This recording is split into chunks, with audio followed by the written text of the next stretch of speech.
to the program. My name is Ania Fompofu. We're live from the Akua Bohema studio at North Ridge. Today is eve to the Arise Ghana demonstration. There's been a back and forth with the team of Arise Ghana and the Ghana police team. So there's been changes in times, what we propose to do, what the police thinks we want you to do. Now, what the court says in the wrapping up of the news beats this afternoon on Metro TV, the breaking news came in when the court had ruled, your demonstration will come off, will allow you to go, but the times have changed. We'll give you the details of those times that have changed. Elvis Ando, who is our man in courts, will join us to give us the details. And we'll also give you some bites that are coming in from lawyers, from the team at Rise Ghana. And some members of them will also join us on the platform. We'll also have some legal brains to help us understand what's going on with these demonstrations legally. Let's take a breather. We'll be back and we'll tell you more.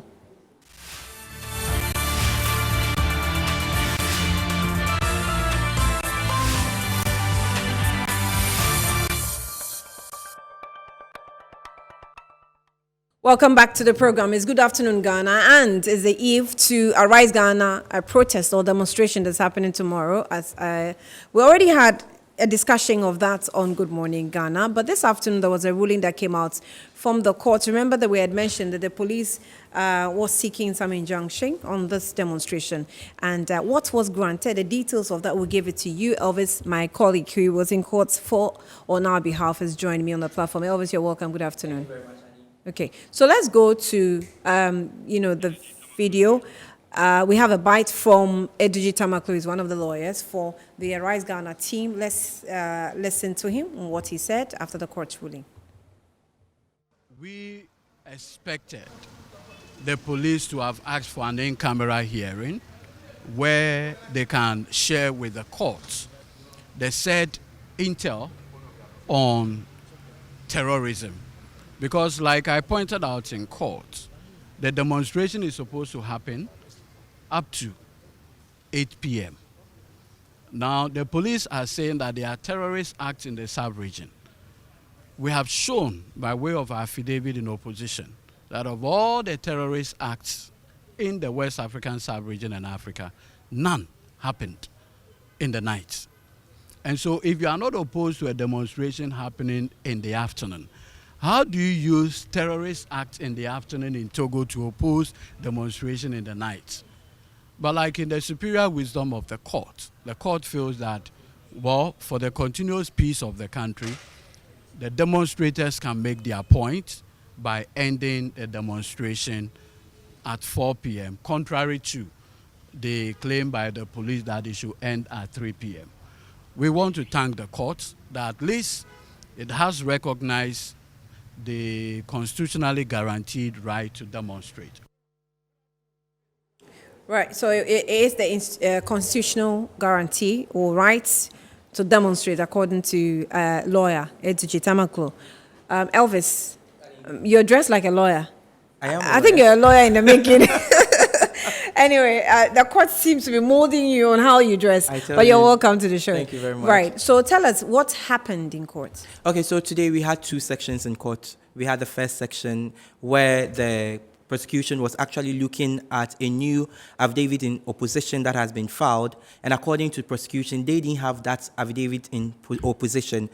They see it as a surprise, and so they pleaded that the court grants them some time so that they can read through and then come back to advance their argument on that affidavit in opposition. So the court, listening to them, said, okay, fine, we would allow you, but you have to come back today because the planned protest is actually tomorrow. Tomorrow, right. So come back at 11:30, let us have a decision on that. With that, Edudzi Tamaklo, who is actually the counsel for the Arise Ghana group, if I should put it that way, also told the court that he is not perturbed about they going to take the whole time to do whatever they want to do. So he would wait as to the time that they are ready, even if they will have to read it till 1 p.m., he will still wait in the court for them to come back and then further argue on why they should be prevented from staging their demonstration or the times that they have proposed, that is the Arise Ghana movement has proposed, should be changed to a different time. So Comfort, Comfort, who is actually the judge on the case, said, okay, fine, you can go and then come back 11:30. So 11:30, we went back to court. And when we went to court, the argument rose that, okay, fine, you have planned to stage a demonstration, but we have told you we cannot allow you because we don't have enough security men to actually aid you during the protest. And moreover, the en route that you want to use for your demonstration, we cannot allow for that because of some security reasons. Which is the Arise Ghana movement. Yeah, which is the Flagstaff House. That's the en route. Yes, Jubilee House. Jubilee House. Now Jubilee House. So with that, actually, Meduji stood on his feet to oppose that and said that it is their right to demonstrate. And they are not demonstrating in a violent manner. It's a peaceful demonstration. So if it's a peaceful demonstration, then the police should know that they don't need to prevent them from advancing their cause. So the best option to give them is to at least allow them have their intended protest as at the time that they've slated, which is in the evening, and also use the port of call at the Jubilee House. But funnily enough, Eduji Tamaklo Sylvester Tekpete stood to say that, well, they have seen an earlier case in Togo where that led to, a demonstration led to a terrorist attack. And in the times that we find ourselves in the country, you know, we are, the sub-region has and this already Sylvester seen, is speaking for who? Counsel for who? he is a prosecutor on the case, okay. and he is also representing the police in court. Okay. So, in the times we find ourselves, according to him, it's not in a safe moment. So he pleads. And he said he has seen a case where demonstration in Togo, where demonstration has led to terrorist attacks. Terrorist attacks? Yes, and that Eduji Tamaklo stood to oppose it and say it is a savage argument that he is actually making because. Did he provide any proof to that in court? Well, the prosecution didn't provide any proof to that in court. Wow.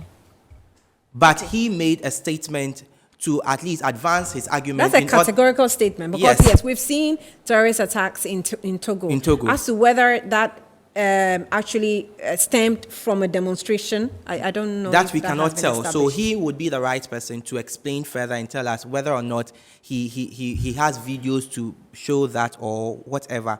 But his argument, basically, if I should premise it, is on the fact that there's been some series of attacks on some of the African countries where terrorists have invaded places and stuff. So he thinks it is not safe to have the demonstration.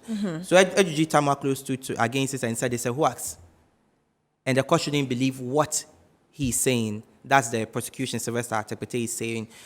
So the best thing to do actually is to allow the Arise Ghana to have their planned demonstration. Having listened to both arguments from both sides, the presiding judge indicated that, okay, fine, I will give my ruling because I cannot prevent you from having your demonstration. You can have the demonstration, but the best option for you is to rather change the time, which I would agree, as that has been discussed with you and the police earlier. So the best time to have you is to have you as at exactly 8 o'clock to 4. Where you'll be able to do your demonstration. And I have agreed to what the police have prescribed. Police are saying that, okay, fine, move away from the Jubilee House and now concentrate on Obra Sport, where you converge. Then you move from Obra Sport to Farisco, from Farisco to TUC. From TUC, then you finally end at the Independence Square. So when you end at the Independence Square, that you can be able to present your petition to whoever would be asked by the president or the government to receive the petition in order for it to be presented to the president. So that is actually what happened in court today, a summary of it, yeah. So we now know that the demonstration is coming off. It's coming off, live it has and to talent. end at the, where? Independence Obra Square? Sports. No, it has to end. It has to end at the Independence Square. Independence Square. So for now, legally, we do not expect any member of Arise Ghana to end up at the Jubilee House. Yes, no one is going to end up there. That one is is what the going to court do. is saying. You're sure about that? I'm sure about that. That's what the court is saying. So unless maybe they have a different demonstration which we don't know about, but Right. from what the court has said, that is it, and they will have to follow the hearing. And Apt. from both parties, they are from the let me say Arise Ghana movement. They are very happy with the rulings of the court because the injunction has not been granted. You said they're very happy. Yeah, very happy. Okay, let me find out if they're very happy So about that. yes, so let's find out from Bernard who is here to know whether he's happy about it. That's an apt summary from the court. Thank you. But let's go to Bernard. Bernard, you're welcome. Bernard Mona is actually a convener for Arise Ghana. I also have Justice Abdullahi, who is a law lecturer at UPSA. He's joined us via Zoom. Justice, if you can hear me, just say hello to us. Indeed, hello, I can hear you. I don't know Great. whether I can hear Thank you. Thank you for your Thank time. Welcome to Good Afternoon, Ghana. You've been following the case, haven't you? Indeed, I have. Okay, let me just seek your legal opinion on what has happened. So we have the time changes. The original time from Arise Ghana was to start in the morning and finish at 10 p.m. The police started negotiating with them. It came to 8 p.m., it came to 6 p.m., and then there was some 3 p.m. Now the court has spoken. What exactly do you make of what has happened? There seem to be some gentleman agreement. I wouldn't say that Arise Ghana is very happy, but there's some gentleman agreement with the intervention of the court.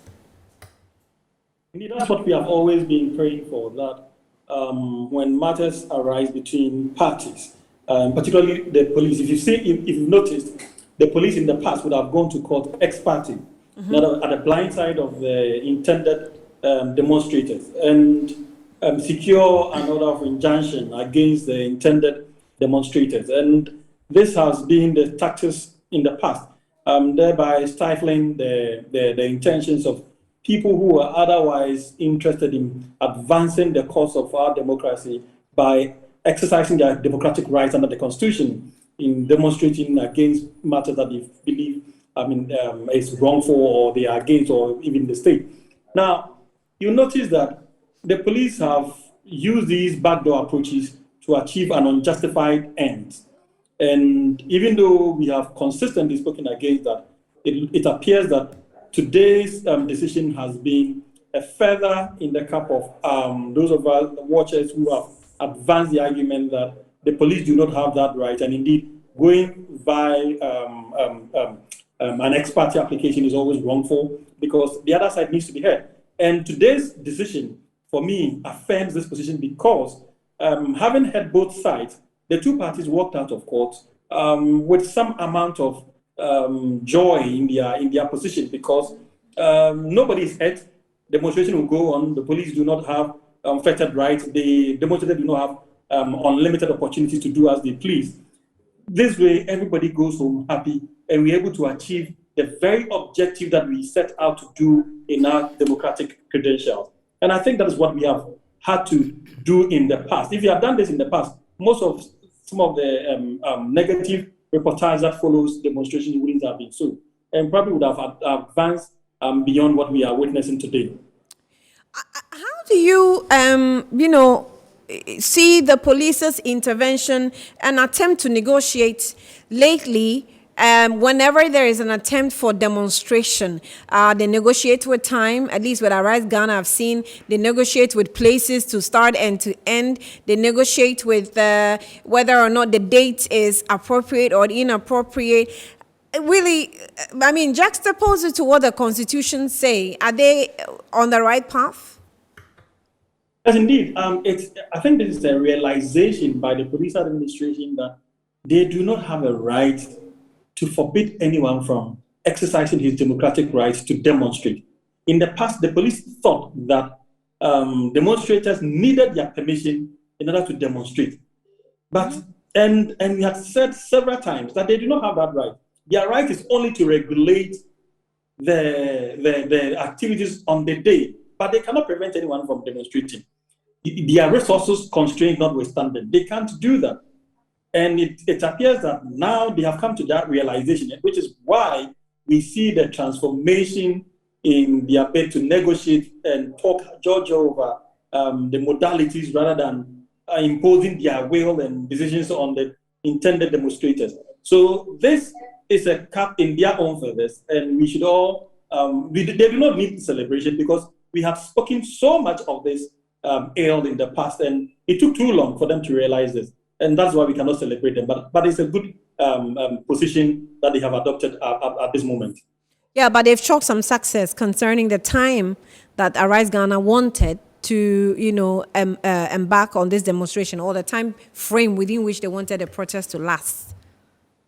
I wouldn't say that, because if you listen to Bernard Mona earlier this morning or yesterday, the position had been that the police had actually given them the time of 10 p.m. Right. And so these extra changes are rather came as a surprise. And as far as they are concerned, it's not born out of good faith. And so going to court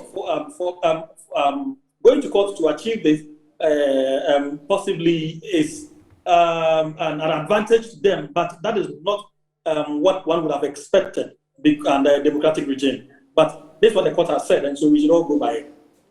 The police has the right to pick intel and apply it as and when, especially in the current situation that we're in. I mean, are we not being too hard on the police, knowing the time that we're in, the warnings given us by Interior Ministry, security agencies across the country? Is that not what they're supposed to do? Managing a demonstration or protest, the intel picked is all part of the management. Absolutely, I do agree.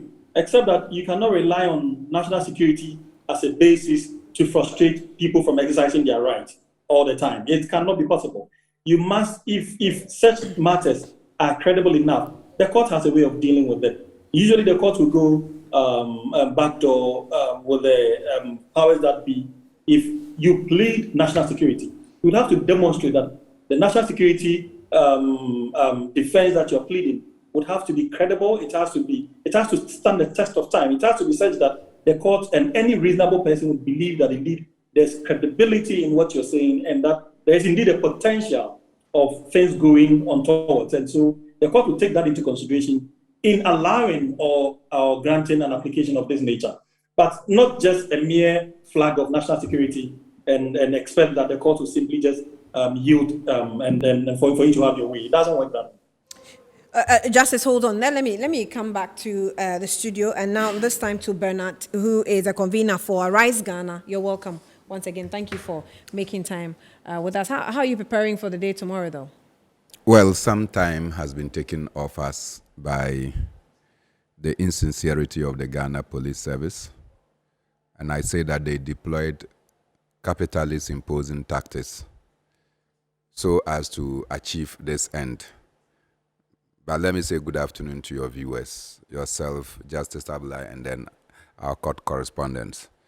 Let me assure you that we are not happy and that we didn't come out of court satisfied.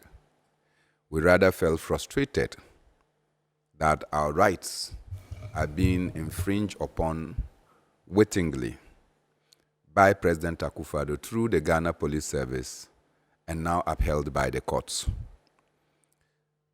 There is nowhere that we have what we call traditional routes for demonstration. So if Metro TV staff want to go on demonstration, will the courts tell you that you should come and use traditional routes for demonstration? Should students probably from the University of Ghana decide to embark on demonstration within their campus, will the court come and tell them, come and embark on traditional routes? Which traditional routes by the police means that you should come to a Brasport, go through Farid School, come through TUC? Certainly not. So for the court to even grant the police that we should yield to the police is an affront to our rights. Number two, see, in this country, 2015, we did demonstration, and I was part. That demonstration was spearheaded by Yvonne Nelson. We called it the Doomsday Vigil. It started in the night, not in the daytime. Within that period, there were terrorist attacks in the Garissa University College in Kenya. The West Hills Malls was attacked. Oh, that's when Kofi Awono, we lost Kofi Awono. Besides that, there were terrorist attacks in Niger. in Mali, some parts of Nigeria, Boko Haram, and of course in Burkina Faso. That had no impact whatsoever on us. In fact, the terrorism that confronts the people of Ghana has to do with the fact that your pocket is empty. Has to do with the fact that petrol prices have gone up and you struggle to buy fuel. Has to do with the fact that the people of Ghana have found themselves in a never confronted situation of economic difficulties. That majority of our young people cannot have access to source of income. That people that were promised some allowances while they will be in school, 10 months down the line, they have not been paid. And that everything about the government is terrorism on us. In the face of that, you see open opulence, vulgarity at the highest order. You understand? By government officials, including the president, who decide to spank us in our faces. When we say that he's flying out of this country in rented jets, he does it even the more. So those, in our opinion, are the terrorists that confront us.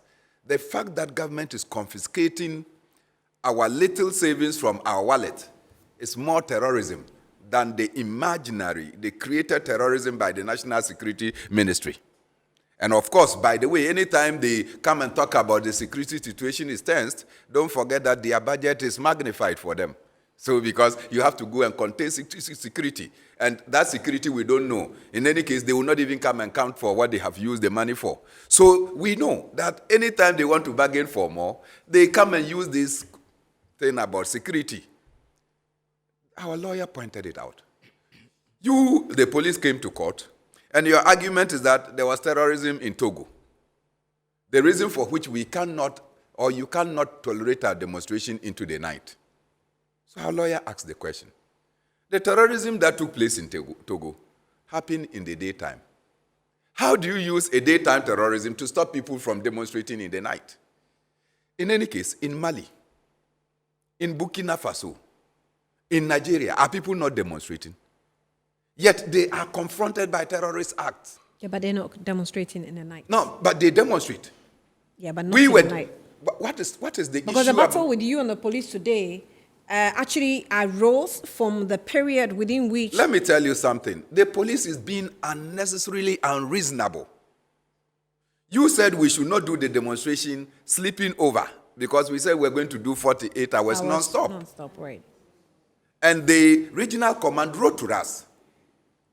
And I told them that this letter you are writing, you better withdraw it because my response will not come with good words. When we gave the response, the IGP took up the matter from the regional police to his doorstep and asked us to negotiate on the issues.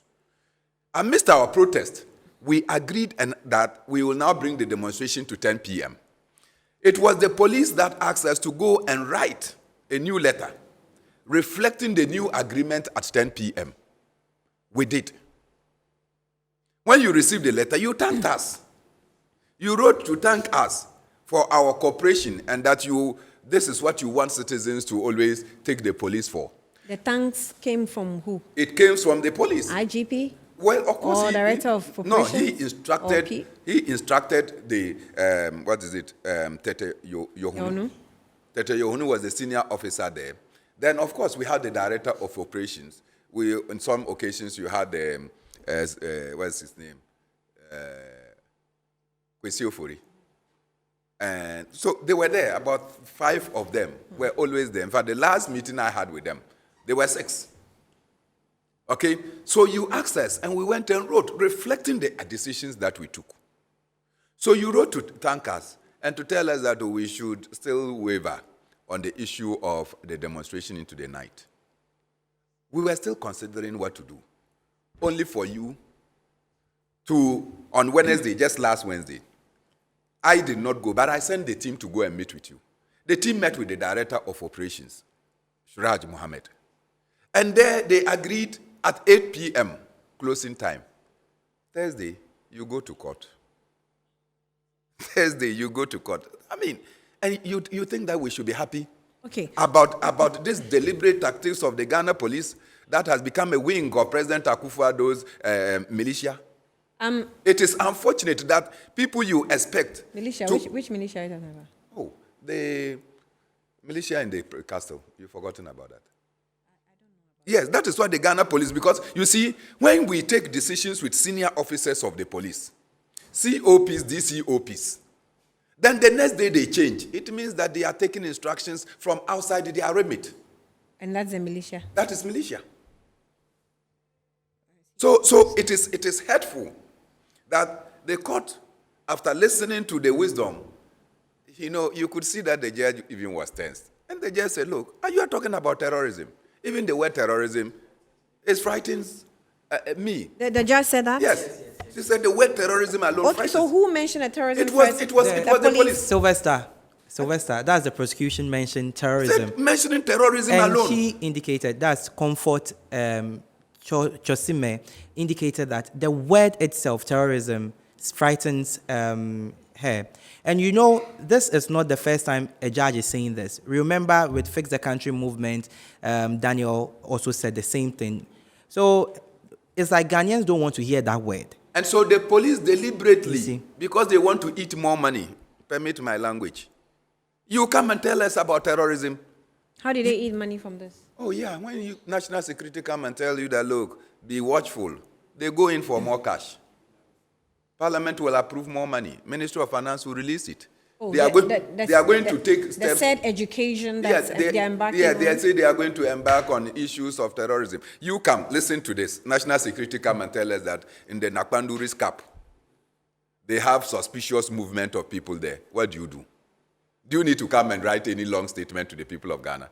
Go and apprehend those people that you think they are suspiciously moving there and contain them. What has this got to do with informing the people of Ghana that along that cap, there are people that are doing suspicious movement there? By the time you finish that statement, they also will read it. So if there was anything, they will take off and go and devise a different method.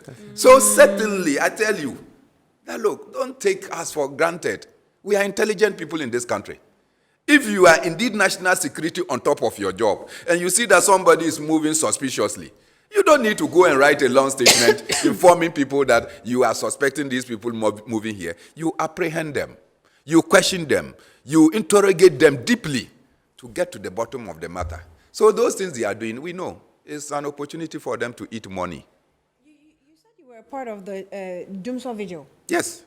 In 2016. In 2015. 2015, sorry. So when you were planning it, it was decided that you're doing it at night. It was night because we candle candles. Yes, and you don't carry candles exactly in the my night. point. I mean, most of the members are using that as a reason to justify why they are doing this in the night, and nobody can stop them. But my question is, there was a very good reason for that demonstration that time, that let's do it at night, because it is at night that we want to use candles and other forms of lighting systems. We want to do demonstration to sleep on the street. Is that your concern?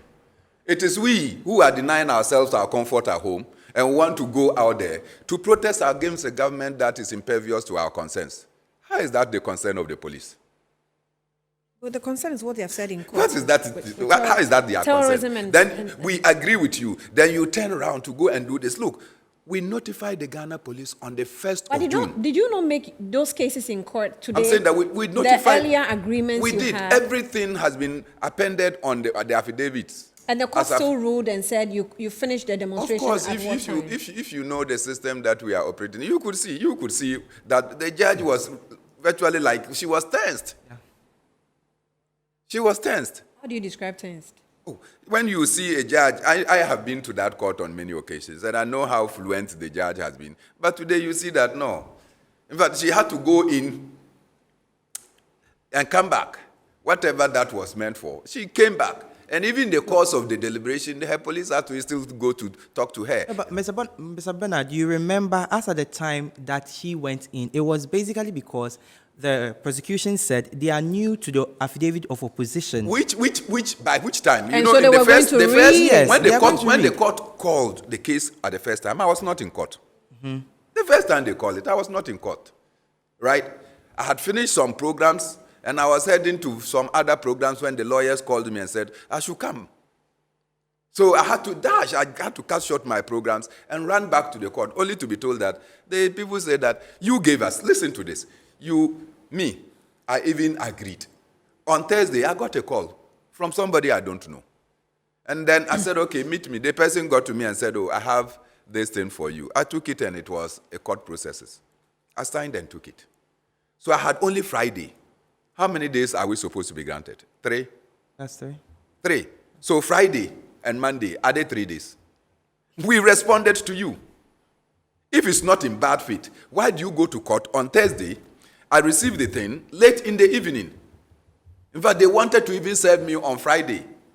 And I said, no, whatever it is, if you are bringing me a letter, let me see the content of the letter. I don't want to sleep thinking that there is something that I have to receive. Only for it to come Thursday in the evening around 6 p.m.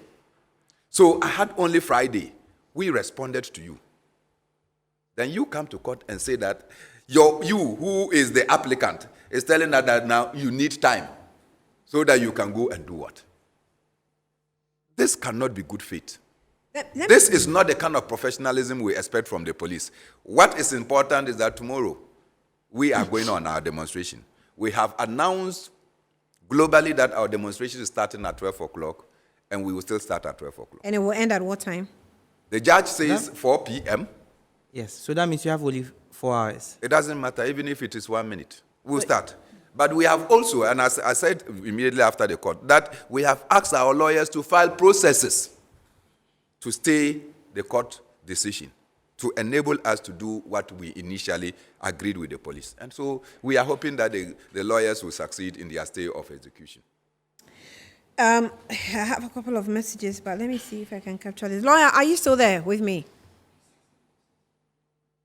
Yes, indeed, I'm here. How is it a demonstration I really want to put across when I have planned out a time that I want to have the demonstration so that whichever means I get my message across and it is restricted somehow?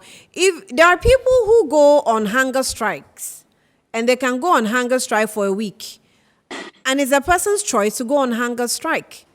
Same as demonstrators, and it's their choice that they want to sleep on the street for 1 week, which is why they give a legal notification. And I call it legal because constitutionally you're supposed to notify. We give them more than 26 days notification, when in actual fact we should give them 5 days notification. Right. So if I really want, I mean, I'm putting myself in their shoes. I've been a little unfair to Bernard, but I think if I put myself in the shoe and I say, I want to demonstrate, but my demonstration, I don't want it in the morning, I don't want it in the afternoon, I want it at dawn. Because there's a reason I am putting that across. There's a certain impact I want to make. And then, well, true or false, the police is using reasons why we cannot grant you that. Is that not stifling my freedom? Indeed, that is. And as I indicated earlier, the police have always used national security and threats to our individual rights as a basis to regulate our activities in our attempts to demonstrate against the government. And I completely disagree with the methods used by the police. I completely disagree with the police even having a role to play beyond the protection of life and property. That is the only option, and indeed it is the only allowable thing the police has a right to do. Beyond the protection of life and property, the police have no control or role to play at all in any person's right to demonstrate. And they cannot determine the route to be used. They cannot determine the modalities to be used. They cannot determine anything beyond the protection of life and property. And so I completely agree with you on that score. And I did agree with Bernard Mona when he expresses his greatest grievances over even the ruling that was handed down. But the point remains, and we must emphasize on that going forward, beyond the recognition that the police do not have a permitting right, but only a notification right, they should also know that they do not have right to regulate how the day goes in the bid of a person to demonstrate against any particular decision or conduct. So should these demonstrators, for example, go beyond 4 p.m. and go into 5, go into 6? I mean, I'm actually foreseeing. Once there's a court order, it becomes difficult to go beyond that. But if it was a police order, I would have strongly urged them and begged them to go beyond the 10 p.m. if they wish to do so, because the police cannot regulate how they do it. But once the court has made a firm order, then it became in fact, the whole atmosphere changes, and it's a completely, because the court has the authority to do what it has done, but the police do not have that authority. Oh, so it makes it more grounded having sought for the court's backing on the timing. Exactly why I said earlier that going to court on notice to the other side is always productive for the police, rather than going backdoor and seeking an order of injunction. Because going to court, then you have the two parties appearing before a judge who would then reasonably make a decision that he believes is in the interest of the nation. Remember, the court does not sit in the interest of the parties concerned. It rather sits to determine what is important to the nation. And so going through the back door has always been a wrong approach. But having said that, the point has to still be emphasized that we need the police to recognize that their limit is to the protection of life and property. Ghanaians and anyone else aggrieved by any conduct of any person, particularly the state, has the unfettered right to demonstrate against that conduct. And the only right the police has is to be informed. End of discussion. Without seeking to, downplay the ruling of the court, if the police calls to court with reasons why they cannot allow Arise Ghana to go into the night, and they cite, for example, issues of terrorism, attacks, and stuff like that, do they not have to go beyond reasonable doubts to prove why this is a threat? I mean, in court. Indeed, they do not have to. First of all, the police cannot go to court insisting that they cannot allow the demonstrator to go out there to do what they have been informed them to do. First of all, they do not have that right. They can rather go to court, seeking the court to prevent them from doing it. So they are two different things.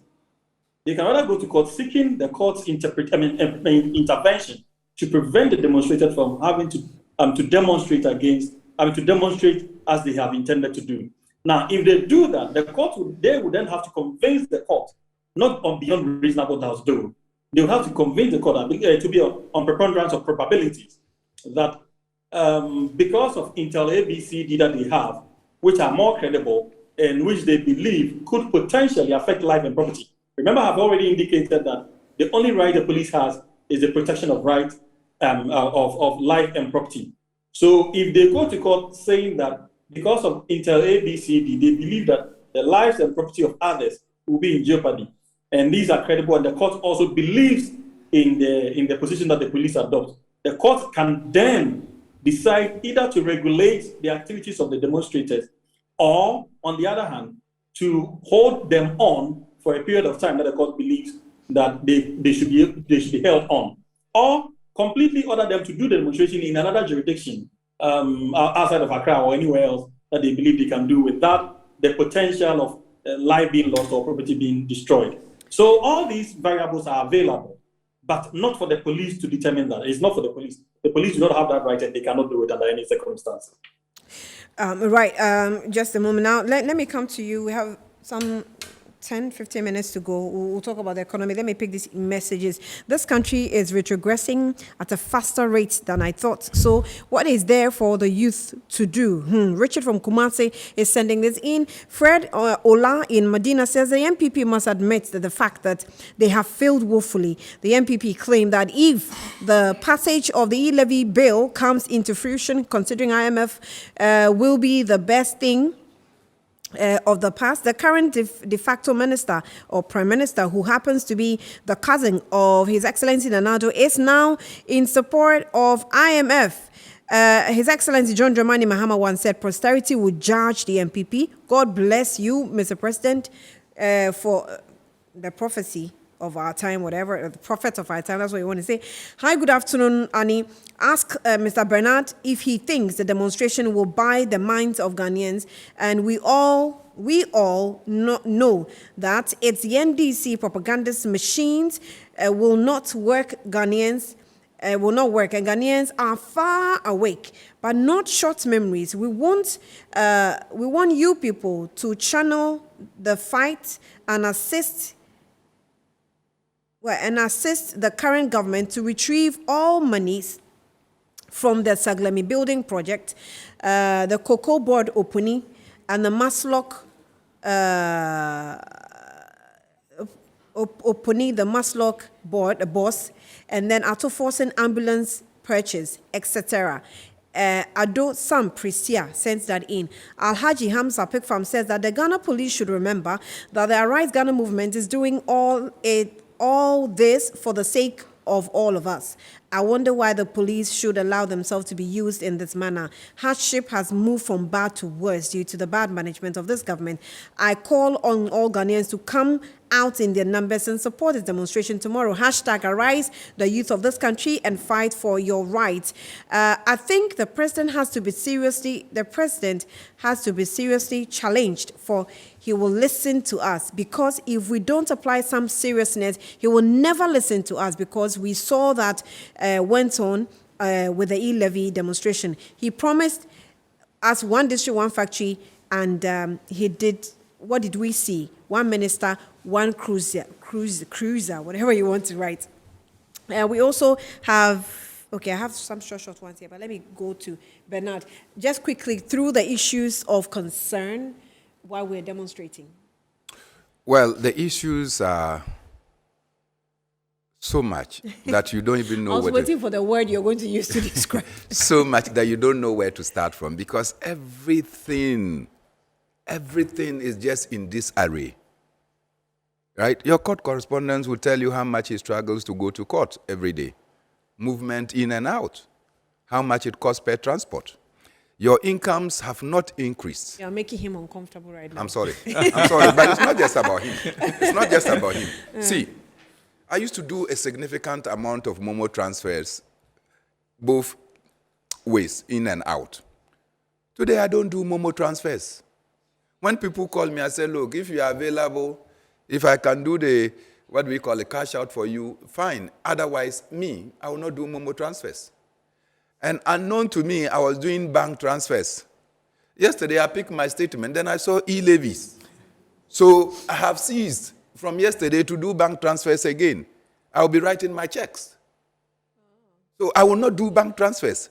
Is it any surprising that Gabi Ochridako, that they have just referred appropriately as the de facto prime minister, has come out to tweet that the expected revenue is 10%, and we are told that why? The volume of transactions have dropped by 18%, but the value of the transactions have dropped by 42%. That is almost 50%.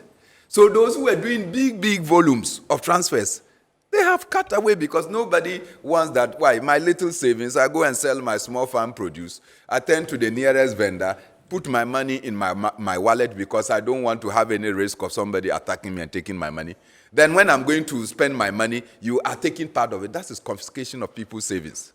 So is it any surprise? Look, and it will continue to drop. Because as majority of us are not doing it, you will see that it will drop. People are going to be out of jobs. Rather travel and go and give money to our parents. No, people don't travel again. So what you do is that you rather prefer to borrow from somebody, and then you get the opportunity to go. Right. So in these circumstances, e-levy has failed. Okay. The best thing you should do is to withdraw it. Just a moment. They are going to IMF. Well, the IMF, I think he was just clarifying. You know, who is clarifying? Gabi. No. On Twitter. The minister, the deputy minister, my brother John Kuma, said that, look, they are considering going back to the IMF after they have told us that they will not go to the IMF. And Gabi tweeted, as soon as I saw it, I said, oh, as usual, he is trying to... He is now preparing the minds of Ghanaians that they said after passing e-levy was... Why? Kojo Apom Nkrumah said, e-levy or IMF. E-levy has come. So why are you contemplating IMF? Soon after e-levy came, Deputy Minister John Kuma comes to say that now, after e-levy, we are contemplating going to IMF. Today, Gabi has tweeted that e-levy has failed. The expected revenue, they only got 10% of it. So IMF. You've not seen anything yet. We'll take a breather. I'll be back shortly.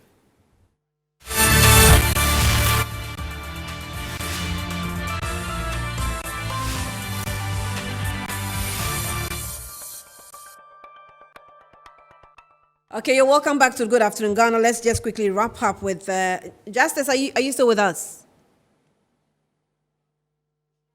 Yes, indeed, I am. Great. I will just take your final words. Are you in support of this Arise Ghana demonstration? I'm having very weird, strange faces and people, personalities that are throwing support. Endorsed it yourself.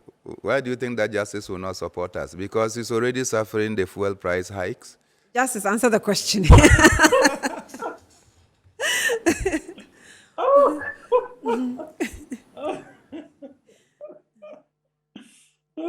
I think I got a very good lawyer in the studio. So once they've spoken for me, I'll endorse it. Thank you very much, Justice. We expect to see your face. Right. Just but with a plethora of issues, which one is hitting really, really hard on you? To be honest, the hikes in almost everything in this country is just amazing. I spend more than 1,500 on fuel a week for not going outside of Accra. I mean, how much do I make as a teacher? It's very helpless and sometimes very frustrating. Wait, you spend more than 1,500 on fuel a week? Just on fuel for not going outside of Accra. Hey, what's the size of your fuel tank? I mean, it may not matter. I mean, it's 5.7 years, but it may not really matter. I'm sure if I had maybe a different car, I probably would spend more or less. But on the average, I'm sure the Ghanaian would spend about 1,000 cedis on fuel. Yeah. And imagine if I was going outside of Accra, we probably may have to double this amount. Why would I not support anyone demonstrating against such a structure? Right. I'll naturally support that.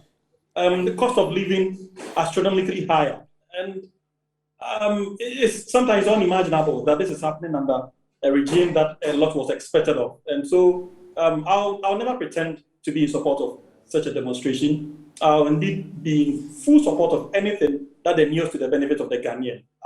That has been my principle, and I'll never shy away from it. It's in what I believe in, that so long as a particular activity, regardless of the government in power, endures to the benefit of the masses, endures to my benefit, endures to the benefit of my community, my family, and friends, I'm all in support of it. Thank you, Justice Abdullahi, for spending some time with us on Good Afternoon Ghana. We definitely will get back to you on some legal issues as well. I thought you pick his endorsement. Why won't you ask me? Do you endorse the demonstration? Oh, no, I can't go there. Okay, thank you. You know, I can only report. That's the only question I have for you. I can only report Yeah. on the demonstration, how it ended, whether it will end in tears or it will end on a good note. But stay out of trouble. Oh, for sure. Yeah, sure. Let me have we and Annie, you can attest from your... I mean, I can tell you I spend more than 700 cedis on fuel a week. When you used to spend less than 300 a week. week. If I fill the tank, it's almost 700 cedis. And the full tank doesn't take me the whole week. So it means that by the end of, maybe by Friday, I should top up. Not long ago, you spent less than 300 to fuel, true. the same tank. So I'm surprised at my younger brother who is refusing to endorse a protest that will lead to liberating. But Bernard, you can't put me but in the I'm not pushing you. But I haven't endorsed. Neither has he. Oh, your I'm boss, only telling you your my boss, situation. Good Morning Ghana has endorsed. So automatically I've endorsed. You have endorsed. You have endorsed. But on a more serious note, see, you know me as a person that I'm not a violent person. Mm-hmm. For everything that I do it. I can argue. Look, I never throw punches, I tell people. But don't take the fact that I don't throw punches. You throw a punch at me and expect that it will go free. The return punch will be heavier than the one you have given me. Right. So we will go out there as usual, embarking on a peaceful protest tomorrow. And many citizens will participate in this demonstration. Justice Abdullahi has given a very important endorsement to the demonstration, and many other legal luminaries will be joining us. You have people like Nyaho Tamakulu and many others who have promised to be part of the demonstration. In spite of the fact that they are feeble, they will even come and show face and go. And for me, that is gratifying to tell the story that President Akufo-Addo is a monumental failure as far as managing the affairs of this country is concerned. Anyway, thank you. Bernard Muna is actually speaks. He is a convener for Arise Ghana. My colleague Elvis One Ando, of the members of Arise one Ghana. of the members. Okay, and then my colleagues Elvis Ando, court correspondent. He gave us all the details in court. Thank you. And also Justice Abdullah joined us for the legal part, education on what's happening. Let's see how the demonstration will go. I am Ania Fampofu. We'll bring you all the details on Arise Ghana tomorrow. Thanks for watching.